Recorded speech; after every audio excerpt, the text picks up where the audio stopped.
Dengue রোগীর চিকিৎসায় সাধারণত দুই ধরনের স্যালাইন ব্যবহার করা হয়, একটি সাধারণ স্যালাইন, আরেকটি গ্লুকোজ মিশ্রিত স্যালাইন। গেল বছর চাহিদা অনুযায়ী বাজারে স্যালাইনের তীব্র সংকটে চরম ভোগান্তিতে পড়েন রোগীর স্বজনরা।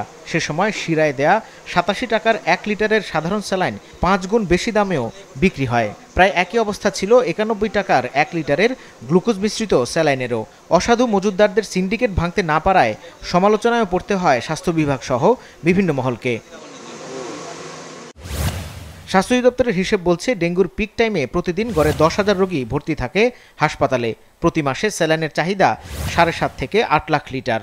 এর মধ্যে সাধারণ স্যালাইন 5 লাখ আর গ্লুকোজ মিশ্রিত স্যালাইন 3 লাখ লিটার। সেই হিসেবে সর্বোচ্চ সংক্রমণ সময় মে থেকে অক্টোবর, এই 6 মাসে হাসপাতালগুলোর প্রয়োজন অন্তত 48 লাখ লিটার স্যালাইন। সংকট ঠেকাতে গেল 24শে মার্চ এক সভায় সরকারি ওষুধ প্রস্তুত প্রতিষ্ঠান এসেনশিয়াল ড্রাগ কোম্পানি লিমিটেড ইডিসিএলকে জুন মাসের মধ্যে স্যালাইন উৎপাদন শুরুর নির্দেশ দেয় স্বাস্থ্য মন্ত্রণালয়। কিন্তু এখনও লাইসেন্সের আবেদনই করেনি প্রতিষ্ঠানটির গোপালগঞ্জ কারখানা। আগামী 2 মাসেও তা সম্ভব হবে কিনা তা নিয়েও দেখা দিয়েছে সংশয়। 10 তারিখের মধ্যে আমরা টার্গেট নিয়েছি, শেষ কমপ্লিট করে ফেলবো।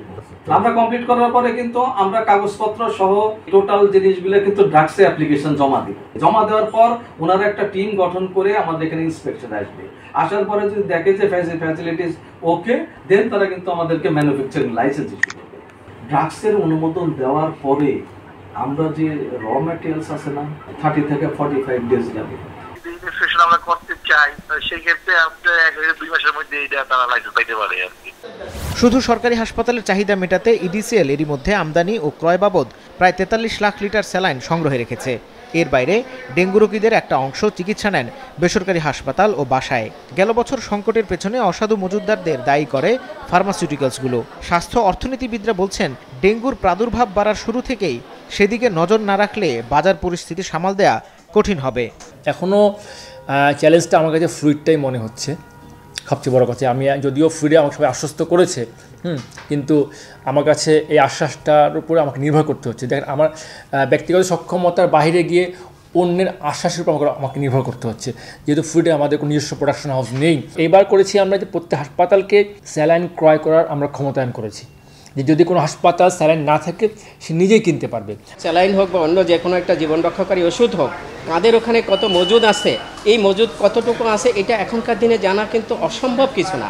যেহেতু এইগুলো আগের থেকে নোন, আমরা ফ্যাক্টরগুলো জানি, তাহলে সেই ঘটনা যেন পুনরাবৃত্তি না হয়, সেই জন্য সংশ্লিষ্ট দপ্তর যারা আছে তারা যেন আগের থেকেই নড়ে চড়ে বসে যে না, আমরা এই ঘটনার পুনরাবৃত্তি করতে দিব না। ইডিসিএলের গোপালগঞ্জ কারখানা চালু হলে সরকারি ব্যবস্থাপনায় প্রতি মাসে স্যালাইনের অন্তত 80 ভাগই পূরণ করা সম্ভব। মাহমুদ কমল, মাছরাঙা সংবাদ, ঢাকা।